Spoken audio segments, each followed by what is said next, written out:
Bienvenidos a MAD, Mentes Aliadas por el Diseño, el espacio para hablar de sostenibilidad, diseño y cualquier otra locura del mundo de la arquitectura y la construcción. No somos un podcast más, somos MAD, locos por la arquitectura. Bienvenidos. Hola, buenas tardes. Soy Carolina Fuenmayor. Voy a ser su anfitriona hoy en el podcast de MAD. Hoy tengo pues el gusto, la alegría de tener aquí a Enrique Ortiz Arango. Es el socio y CEO de Exiplast y lleva pues más de 30 años de experiencia liderando compañías del sector industrial de la construcción. Se formó y se certificó como líder con uno de los gurús del liderazgo en el mundo, que es John Maxwell. Si tenemos un tiempito, nos encantaría que nos hablaras un poquito de eso. Pero pues finalmente el liderazgo se aprende en la práctica y se desarrolla desde el ser humano, ¿cierto? Entonces, pues cuéntanos un poquito acerca de eso y ya de ahí para allá para entrar a mirar cómo eso es lo que te ha ayudado a sumar en todo este proyecto de vida en donde se unen el liderazgo y las empresas. Bueno, pues muy buenas tardes, Caro. Muchas gracias por esta invitación. Es un honor para mí estar acompañando este podcast. Y sí, como bien tú lo mencionas, este tema del liderazgo para mí ha sido un propósito de vida, una pasión. Exiplast es y ha sido y será para mí el nacer, el desarrollarme, el crecer y seguramente el fin de mi carrera profesional, porque Exiplast es una empresa familiar de la cual yo pertenezco y soy tercera generación y pues todo el desarrollo del tema del liderazgo nace, pero no necesariamente porque haya una empresa de por medio, sino porque en mi interior siempre ha habido una inquietud por entender el ser, por saber cómo funcionan los equipos. A mí me encanta el deporte, me encanta el fútbol y en ese sentido, pues todo lo que tiene que ver con cómo puede uno atraer la intención de un grupo de personas en torno a una misma idea siempre me ha parecido muy interesante, siendo ese, digamos, un concepto muy básico de liderazgo. John Maxwell aparece en mi vida hacia el año 2012, precisamente en una búsqueda de cómo puede uno formarse en temas de liderazgo de una manera muy intencional y pues nada, por esas cosas del destino que habla uno con alguien y se encuentra con que hay un libro de por medio y te recomiendo este libro de John Maxwell y así fue como yo empecé a introducirme en el mundo del liderazgo a través de este autor tan interesante que al haber explorado un poco más su literatura, los libros que ya tenía, etcétera, encontré que tiene un programa de liderazgo muy bien organizado y pues nada, ya fue involucrarme en ese proyecto, certificarme y empezar a aplicar y lo que he venido haciendo en Exiplast desde el año 2012. ¿Pero él vino acá a Colombia o tú tuviste que viajar? Yo lo conocí acá en Colombia, tuve la fortuna de estar reunido en un grupo pequeño con él cuando él tuvo una invitación para hacer alguna charla, digamos como en esa época, pero cuando ya se hizo la certificación como tal, yo tuve que viajar a Estados Unidos, donde se desarrollaba todo el taller en torno al tema de liderazgo dirigido por él y con su equipo de trabajo. Para poner un poquito de contexto, pues Exiplast es proveedor de varias empresas del sector de la construcción, unas muy grandes y otras no tan grandes, por eso quisimos centrarnos hoy en las pymes, precisamente porque son estas compañías que no tienen la dimensión y a veces tampoco el recurso de contar con unas áreas muy estructuradas o muy grandes o la solvencia para inyectarle grandes capitales a veces al tema de las consultorías o al tema, pues, a temas como que vamos a conversar hoy, pues como gestión humana, innovación. Entonces, y se presentan también, yo pues creo que en empresas grandes y pequeñas tenemos hoy día todas el reto pues de los flujos de caja, eso es a todo nivel, pero particularmente en hablando de esta dimensión de empresas, pues se hace muy crítico. Entonces, queremos como arrancar entendiendo cuáles son esos retos que vemos nosotros que afrontan estas empresas pymes industriales, pequeñas y medianas, del sector de la construcción.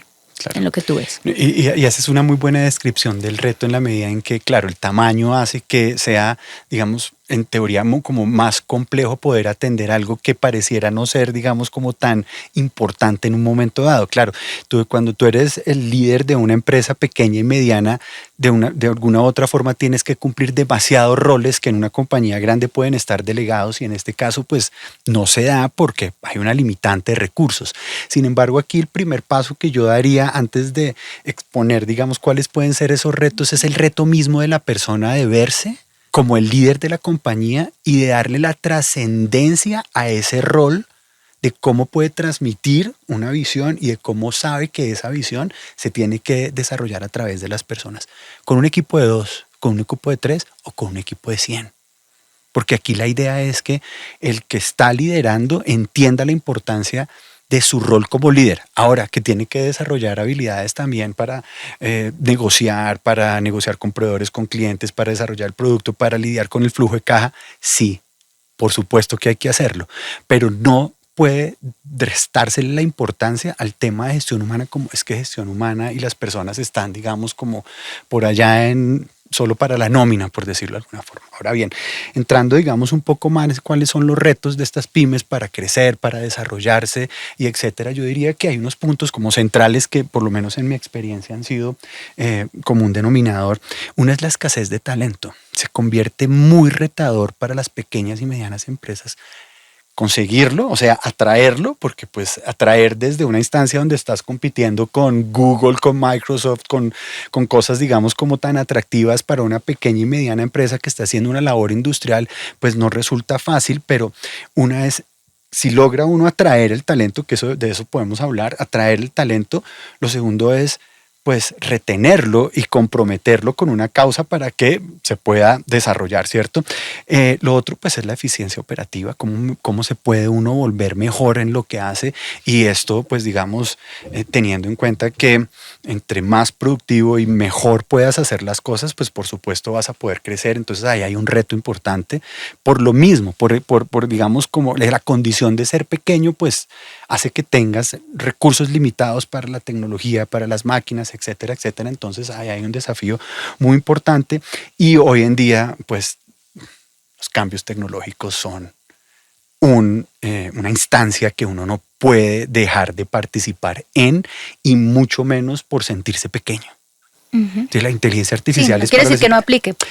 Aplica y aplica de manera en que pues hoy en día ya todos estamos inmersos en la inteligencia artificial de pronto hasta sin saberlo, pero la pregunta es cómo, bueno, y yo estando en la compañía en la que estoy, en la dimensión que tengo esto, pues cómo me monto yo en esa ola. Entonces, eso es un reto muy grande, pero no quiere decir que no se pueda hacer. Y el tema es que el líder tiene que sacar un espacio para poder verse reflejado en cómo puedo yo utilizar esto para mí. Y eso necesita tiempo y es un reto y hay que hacerlo, pero desconocerlo, o sea, dejar de participar en porque soy pequeño, tal vez sea, digamos, el error que no se puede cometer ni la disculpa que uno se puede echar. Yo le sumaría ahí, digamos, algo más y es, por ejemplo, el traslado generacional. O sea, esas compañías que han nacido bajo una idea, ¿sí? La mayoría las conocemos, digamos, por sus fundadores y entonces llega un punto en el que ya es momento, ¿cierto?, de dar el paso, pero entonces ya no, la siguiente generación, ¿qué va a recibir? Si quiere, no quiere, si está preparada, no está preparada, cómo se le va a entregar todo ese conocimiento, toda esa experiencia. Yo creo que esa también es otra de los grandes retos que afrontan estas empresas y me parece también que es el entenderse a sí mismos y el definirse. O sea, volviendo otra vez pues a la estrategia emergente, si la podemos traer aquí de cuña, es entender quién eres, hacia dónde vas, porque pues corres el peligro de quedarte en un sándwich, ¿sí? Porque entonces o vas a crecer y vas a llevarte a irte a ser, no sé, productor, transformador y entonces le vas a inyectar y vas a integrarte o te vas a replegar, que es también otra opción, para tener menos carga, menos gasto, no sé qué, y entonces empiezas a ser parte de los otros que son incluso competitivos porque tienen menos de esas cargas. Entonces yo creo que hoy día también están enfrentados a tener que definir muy bien cuál es tu valor, o sea, qué es lo que el mercado realmente te va a demandar y te va a pagar, y coger por ahí. Estás dando, digamos, en el punto perfecto, el clavo de algo que es existencial, si lo llevamos a los términos de la estrategia emergente, y es que la identidad, tanto para una persona para desarrollarse en su vida como para una compañía, son decisiones y preguntas que en algún momento de la vida hay que hacerse. O sea, el crecimiento orgánico per se de una fortaleza que se creó en, no sé, hace 20 años o 30 años, probablemente no aplique hoy de la misma forma. Pueda que tenga una esencia que hace que la diferencie, pero si eso no está acompañado de mejora tecnológica, de cultura organizacional, de cómo se gestionan los procesos, etcétera, pues no sé qué tantos pueda soportar, digamos, la estrategia más años siendo competitiva. Entonces, esa es una pregunta que el líder de la pequeña y mediana empresa se tiene que hacer a sí mismo, y seguramente como está inmerso ahí ya se la respondió para él, pero hay que responderla para la organización, con la organización y sus stakeholders, ¿cierto? Porque aquí siempre va a haber un choque de mercado. O sea, yo tengo que validar si lo que yo creo que es mi compañía, realmente el mercado sí lo valora. Porque si no lo valora es, digamos, un deseo propio. Me voy a sentir muy bien con lo que hago, pero si el mercado no me lo paga... Nada, pues te tienes que patrocinar. Va a ser muy difícil. Bueno, entonces, adentrándonos ya sobre eso, abriendo un poquito, el reto de la gestión humana. O sea, cómo atraer, gestionar, retener ese talento humano. Una de las frases de Maxwell, y de pronto me equivoqué en el detalle, pero las personas no dejan, las empresas, las personas dejan a sus jefes. Entonces, aquí el trabajo personal es el primer paso, porque si yo tengo muy claro mi propósito, por qué estoy trabajando y qué es lo que quiero hacer, eso lo tengo que luego trasladar a las personas. Y ese traslado de las personas va a tener que ver con tener una visión inspiradora.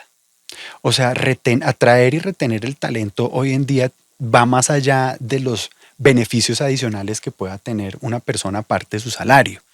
Que pues obviamente todo eso tiene, digamos, como que ver dentro de ese paquete de salario emocional. Pero las personas y todos estamos atraídos por cosas que no necesariamente tienen que ver con lo material. Hay cosas que atraen a cada persona por su identidad, porque les gusta el propósito de la sostenibilidad, porque les gusta el propósito de la comunicación, porque les gusta el propósito de ayudar. Entonces una visión inspiradora es clave. Hay una frase que se vuelve muy de cajón, pero es la cultura organizacional, el ambiente. Pero eso es real. Yo ayer hablaba con alguien y le decía, sí, mire, es que las empresas de verdad que tienen una personalidad. O sea, de verdad son una entidad.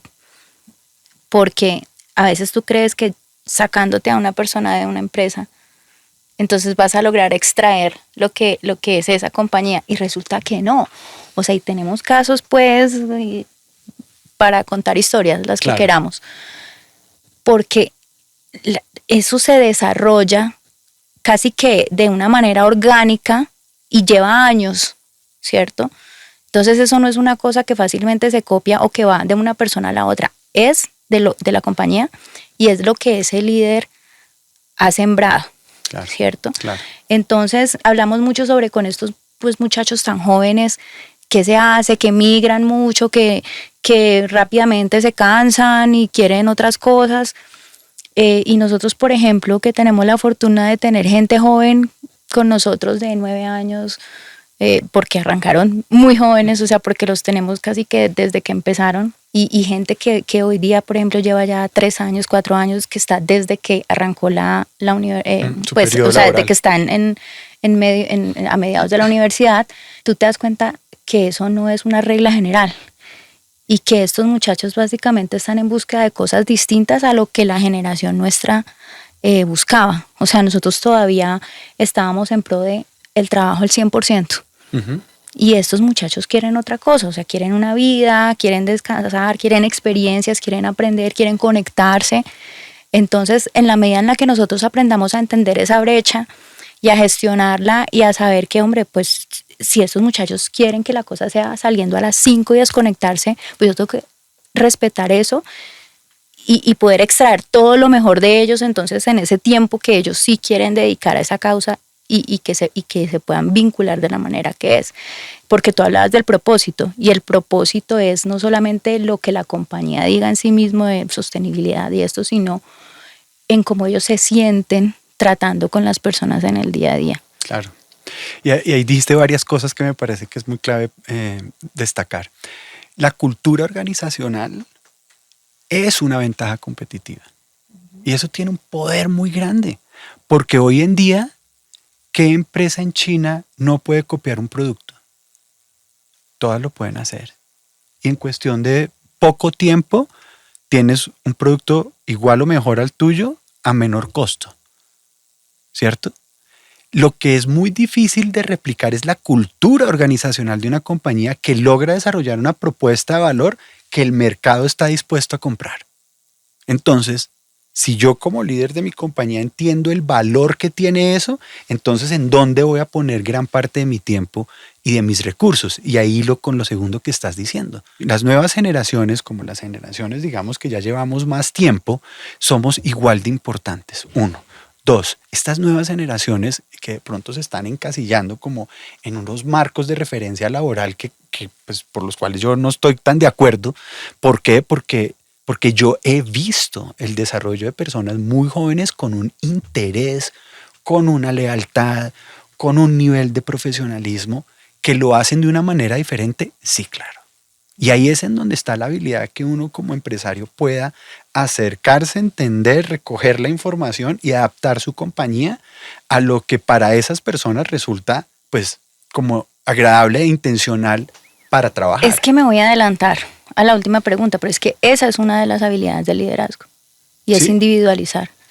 O sea, es como yo, porque en estos días escuchaba cuál es el significado de la palabra educar, y educar es sacar de esa persona. O sea, es sacar lo que esa persona tiene adentro. Entonces tú no entras a minar, tú no entras a querer como arrasar y poner y sembrar. Claro. Tú entras es a entender qué tiene esa persona que a veces ni siquiera ellos mismos lo saben y que pueda como sacarlo y explorarlo del todo. Y eso es lo que yo pienso que un muchacho de estos, cuando le pasa y cuando lo encuentra, pues no tiene cuándo como comparar con otra empresa que no sea capaz sino de ofrecerle, venga, este es un salario y ya. Claro. Sí, eso que estás diciendo es muy importante. En la medida en que las compañías nosotros logremos atraer, desarrollar, que sería como lo que relaciono con el tema de educación, porque hay unas cosas en la vida de todos que nunca van a cambiar.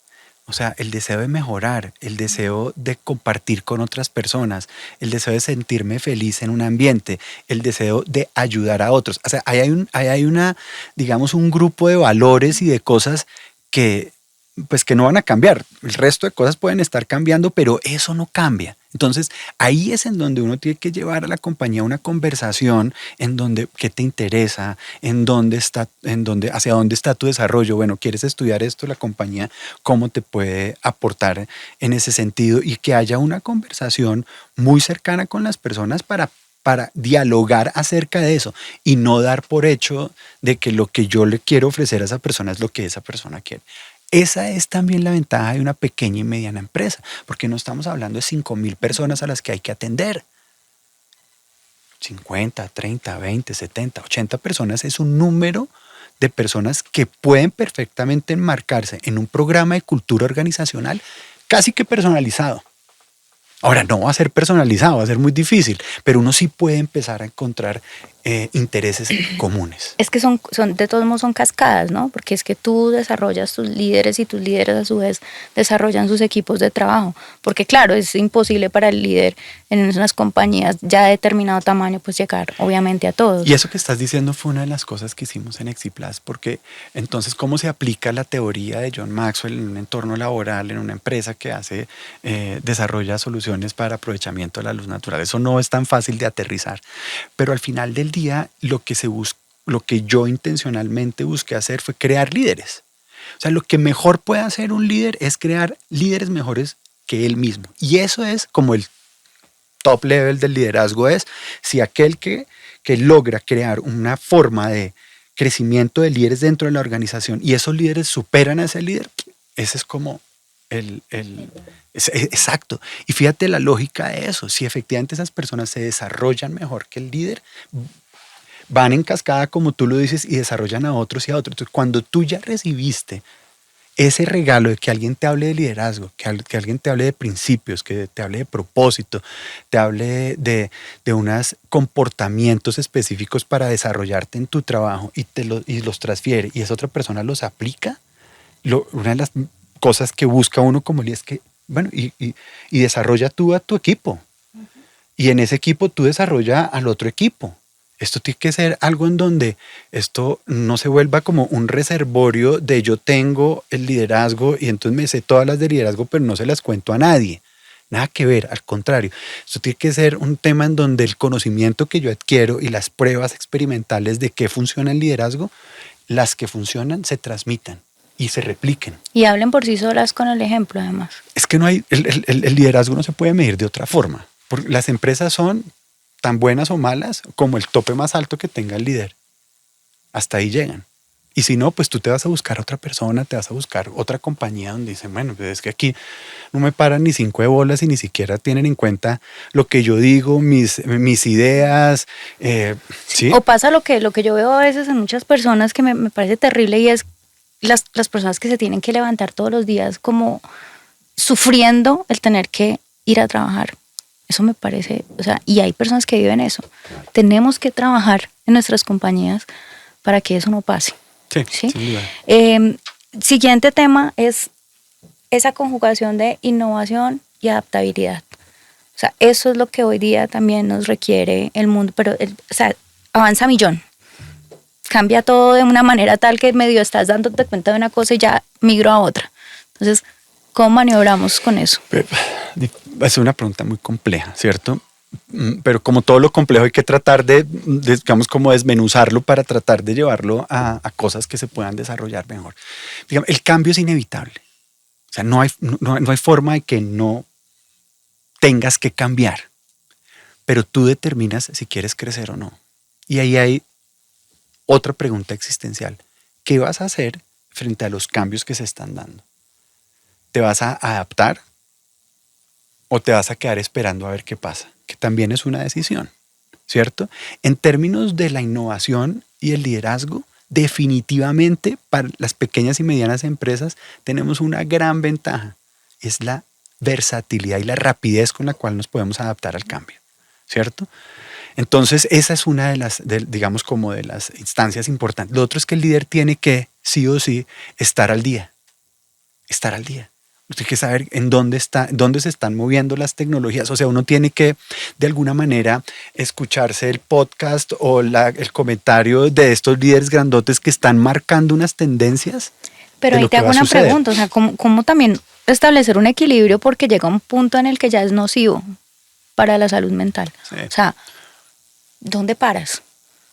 Porque hay que, es parte de también el balance de la vida personal, el trabajo.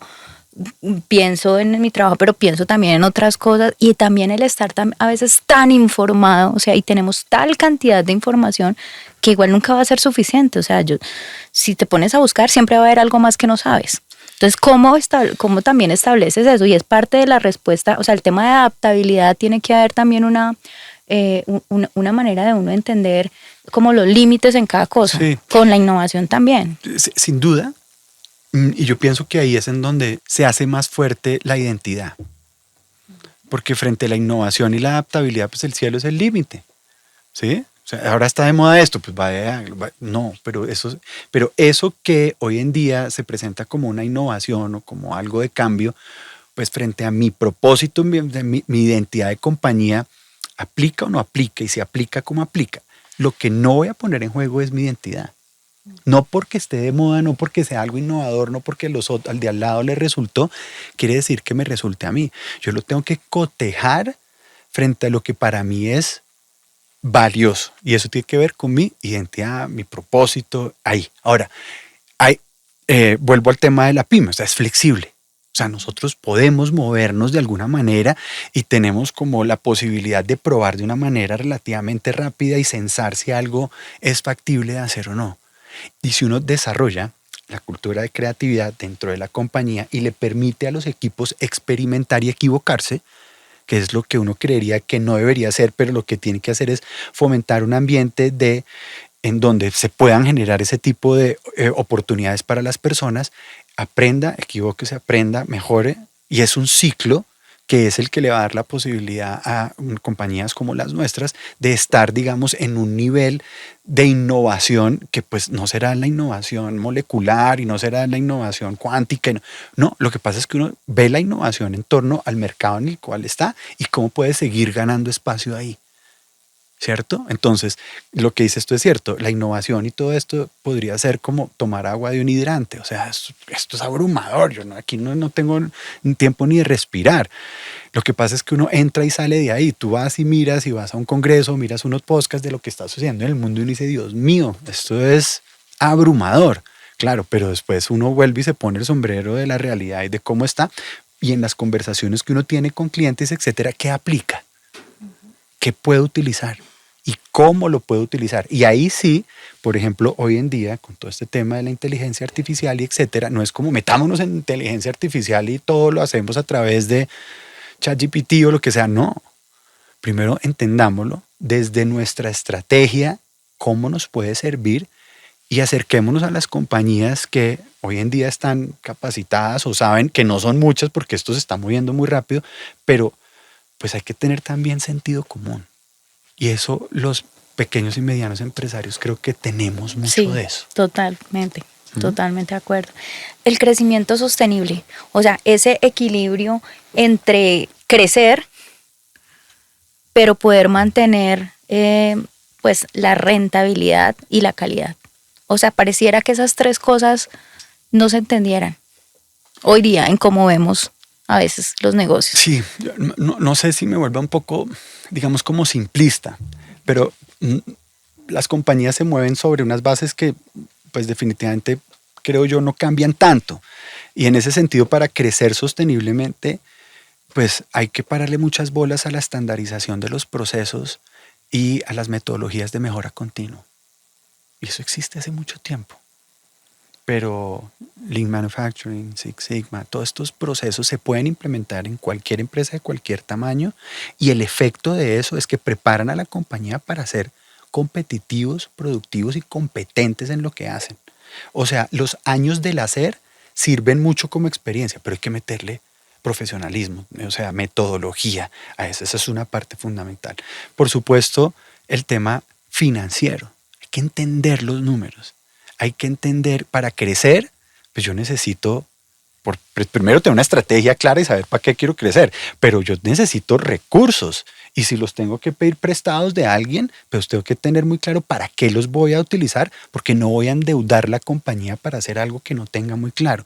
Pero el ejercicio financiero es muy importante, hay que prepararse financieramente, hay que entender el negocio financieramente. Y por supuesto, y volvemos a lo que nos trae en este sentido, es a invertir y seguir desarrollando el liderazgo de las personas. Porque al final del día, pues esos procesos, esos recursos, esas ideas de innovación, alguien las tiene que ejecutar en una coherencia organizacional. Entonces, lo que hablábamos en principio acerca del desarrollo del liderazgo tiene que ser algo que permee toda la compañía. ¿Por qué? Porque hay interdependencia de todos con todos. Entonces, no es como el liderazgo es solo para 3 personas de la compañía, pues hay que buscar cómo eso se desarrolla y se hacen programas donde se promuevan, digamos, la visión, la misión de la compañía, su propósito, los principios que gobiernan la compañía, la comunicación, que es un tema tan importante, pues hacen parte para, digamos, seguir buscando cómo se crece de manera rentable, que es lo que al final del día buscamos. Entonces no es una ecuación fácil, pero no es tampoco una ecuación es un poco de los principios que siempre hemos como entendido y nos han enseñado en las facultades de arquitectura, etcétera, o de administración, etcétera, pero hoy en día con un componente en términos de ese liderazgo como un motor para que todo eso funcione. Correcto. Bueno, yo creo que ya para cerrar y que engloba pues como todo lo que hemos estado conversando es cuáles son entonces las habilidades de liderazgo que deben desarrollar estas personas que están a cargo de las compañías para tomar decisiones asertivas en medio de estos entornos que estamos viviendo tan complejos. Pues esa también, como todas las preguntas que has hecho, es muy buenas y muy complejas. Personalmente, liderar en, como que se volvió más esa frase, como liderar en tiempos de crisis y bueno, etcétera, y todo lo que existe alrededor de eso. Pues lo primero es que como líder tenemos que entendernos también a nosotros mismos, o sea, conocernos también internamente para poder responder bien a eso. O sea, permanentemente estamos expuestos a unos retos, a unas decisiones, a unos momentos, digamos, que son muy complejos. Yo he encontrado que el tener la mente en calma, el sentido de conexión espiritual y la oración son una primera herramienta que le ayudan a uno a poder calmar las aguas de la mente cuando la mente está turbulenta para poder pensar. El poder del pensamiento de cualquier líder en cualquier nivel organizacional, pero por sobre todo para quienes están a niveles directivos, es su mejor activo. Cuidar la mente. Meditar. Total. Orar, hacer ejercicio, alimentarse bien, cuidar su cuerpo, relacionarse. O sea, todo eso, cuidarse uno mismo es como si al mismo tiempo estuviera cuidando la compañía. Porque en el momento en que la compañía necesita que haya alguien que tome decisiones existenciales, esa persona está en calma. Esa persona está en paz consigo mismo. Esa persona pueda de una manera tranquila poder respirar y decir, déjame un instante, yo pienso. ¿A quién puedo llamar? ¿Con quién me puedo conectar? Esa es la segunda parte. Las redes de conexión que uno desarrolla, su junta directiva, sus amigos, otros empresarios, lo que uno ve y entiende, las mismas lecturas, lo llenan a uno en ese momento como herramientas para decir, tomemos esta decisión así, o sea, que sepa uno, porque uno no se las sabe todas. Yo utilizo un concepto muy futbolero, es que uno no puede centrar y cabecear. Eso es imposible. O centras o cabeceas. ¿Cierto? Y en eso te vuelves, digamos, como experto. Entonces ahí hay una intención muy clara de cómo se puede trabajar en medio de la crisis. Y lo otro es pues, tener una mentalidad de oportunidad. No, los problemas al final del día terminan siendo oportunidades. Los errores los capitaliza uno si ve más allá del error. Esto me ayuda a mejorar, no lo vuelvo a cometer y ¿esto en qué me puede ayudar a mí? Nosotros hemos tenido oportunidades en donde errores que nosotros hemos cometido con clientes han terminado en convertir esa situación en una mejor forma de relacionarse con el cliente. Porque respondimos de manera responsable, porque fuimos diligentes, porque respondimos al reto y etcétera. Entonces ese cliente que en un momento de pronto era como que nos quería, hoy en día si ustedes no respondieron claramente, hubo una respuesta a lo que estábamos necesitando y hoy en día pues hay confianza, hay relacionamiento, etcétera. Entonces, claro, porque la gente se conoce en la crisis. Es que el limón solo, cuando lo exprime sale el limón. Entonces, en el momento en que a uno lo presionan, ahí va a salir de qué está hecho uno. Eso no va a salir de otro sabor, sale del sabor que tiene uno. ¿Y de qué está hecho uno?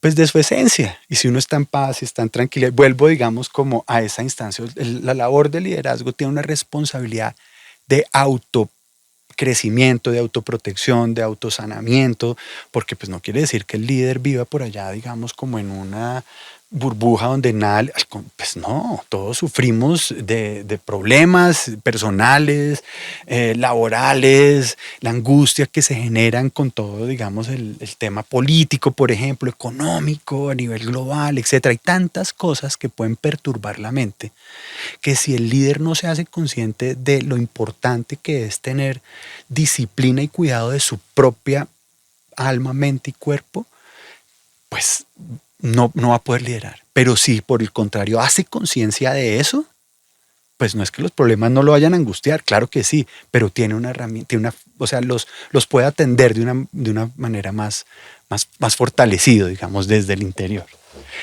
Y lo otro es confiar en sus equipos. El líder no está solo. Sí, o sea, ese cuento de que siempre el líder está, pues sí y no, depende de cómo tengas tú tu pirámide organizacional. Si tú eres la punta de la pirámide y debajo de ti está todo el mundo, pues estás solo. Pero si inviertes esa pirámide, pues no estás solo. Estás sirviendo a las personas que en los momentos de crisis, todos trabajando de manera unida, pues vamos a salir de la crisis. Como también todos vamos a celebrar cuando estamos ganando, porque está invertida la pirámide. Entonces, autocontrol, cuidarse a sí mismo. Autoconocimiento. Autoconocimiento, exactamente. Y el tema también muy importante de saber con quién se rodea uno. O sea, esa inversión que se hizo y que arrancando esta conversación del tema organizacional. Arrancamos y terminamos con el tema de tu equipo. Cerramos ahí. ¿Quién es tu equipo? En la crisis, ¿a quién le echas mano? ¿Con quién cuentas en la crisis? ¿A quién vas a llamar? Pues a los que tú mismo también desarrollaste y les diste todo de ti. ¿Con quién hiciste equipo? Y lo bonito de eso es que siempre están ahí para ti. Sí, hiciste las cosas bien, por supuesto. Y entonces ya pues para cerrar, el líder no es un oráculo, ni tiene la última palabra. Entonces creo que lo único que podemos saber es que tomamos las decisiones con la mejor intención, ¿cierto? Siempre. Tratando de nutrirnos de la mayor cantidad de información posible, confiando en el equipo que hemos desarrollado, pero nunca sabemos a ciencia cierta qué va a pasar, porque no somos adivinos. Por lo tanto, hay un gran grado de confianza que tenemos que poner ahí y simplemente esperar a que las cosas sucedan y tener esa capacidad de ir maniobrando y timoneando. Así es. En medio de la tormenta. Yo creería que esa es como, como la manera. Lo has concluido, lo has resumido muy bien, un tema que es muy grande, pero al final del día, digamos que se puede decantar en unos principios como que todos nos podemos relacionar y que todos podemos entender, y tú lo has puesto, digamos, muy bien. Quiero resaltar el hecho de que, claro, el líder no es que tenga que tener la respuesta para todo, obviamente que no. Pero el líder sí tiene que decidir. El líder tiene que aventarse. Y a veces uno se avienta sin saber, pero si no se avienta nunca sabrá. Entonces hay que ir para estar, para entender, para saber, hay que moverse. Y creo yo, las personas necesitan que el líder decida. Y que se equivoque o no, necesita eso, una respuesta. Y un camino, y un lineamiento, y hacia dónde vamos y por dónde nos movemos. Esa es la gran labor del líder. El líder no está para hacer muchas cosas todo un día, sino para tomar unas decisiones muy importantes, que no son muchas, pero que son muy importantes. Y las tiene que tomar. Listo. Bueno, deliciosa esta conversación. Muchas gracias, Muchas gracias Enrique. a ti, Caro. un placer. Muchísimas gracias por la invitación. Recuerden que MAD está disponible a través de Spotify como MAD Locos por la Arquitectura. También pueden encontrarnos en Instagram como MAD Podcast. Allí encontrarán videos, resúmenes, el perfil de todos nuestros invitados y, por supuesto, más locuras contadas de la mano de los expertos. Recuerda darle like a este episodio e invitar a tus amigos a seguir este lindo espacio. Si tienes un tema y quieres acompañarnos, no dudes en escribirnos en nuestras redes sociales. Seguro te leemos. Gracias por escucharnos. Nos vemos en un próximo episodio de MAD, Locos por la Arquitectura.